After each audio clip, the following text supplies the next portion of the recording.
સુરત લોકસભા બેઠક પર કોંગ્રેસના ઉમેદવાર નિલેશ કુંભાણીના ઉમેદવારી પત્રને લઈને શનિવારે શરૂ થયેલા હાઈ વોલ્ટેજ ડ્રામાનો 24 કલાક બાદ આખરે અંત આવ્યો। સુરત લોકસભા બેઠક પરથી કોંગ્રેસના ઉમેદવાર નિલેશ કુંભાણીના ઉમેદવારી પત્રને લઈ શનિવાર સવારે શરૂ થયેલા હાઈ વોલ્ટેજ ડ્રામાનો આખરે 24 કલાક બાદ અંત આવ્યો। સુરત લોકસભા બેઠક પરથી કોંગ્રેસના ઉમેદવાર નિલેશ કુંભાણીના ઉમેદવારી પત્રને લઈને શનિવાર સવારે શરૂ થયેલા હાઈ વોલ્ટેજ ડ્રામાનો આખરે 24 કલાક બાદ અંત આવ્યો છે।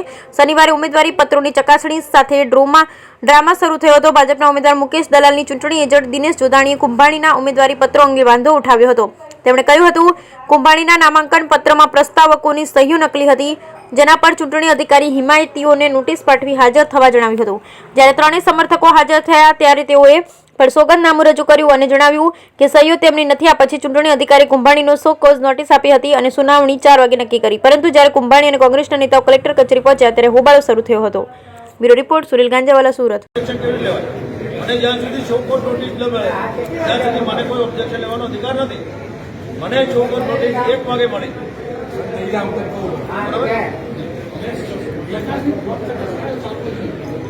ચકાસણી ચાલુ હોય તો ચોખ્ખો નોટિસ ન મળે ત્યાં સુધી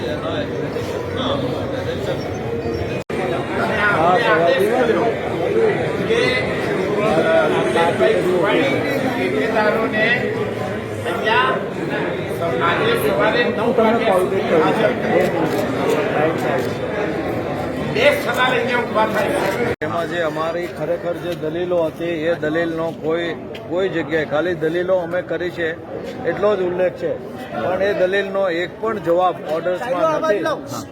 એટલે આ વલ્નરેબલ ઓર્ડર છે। આ ઓર્ડર કોર્ટમાં કેટલો ટકશે એ ભગવાન જાણે। હાઈકોર્ટમાં કેટલા દિવસમાં આ પ્રક્રિયા તમે શરૂ કરશો? અમે જેટલી ઝડપથી જઈ શકશું એટલી ઝડપથી હાઈકોર્ટમાં જશું। સમય છે એટલે તમારી પાસે સમય તો અમે રાત્રે હાઈકોર્ટ ખોલાવવાની કોશિશ કરશું ભાઈ। એમ? અચ્છા, સુપ્રીમ કોર્ટમાં પણ જઈ શકો? એ ટાઈમ દરમિયાન જે પણ પરિણામ આવે એનો શું અસર થઈ શકે?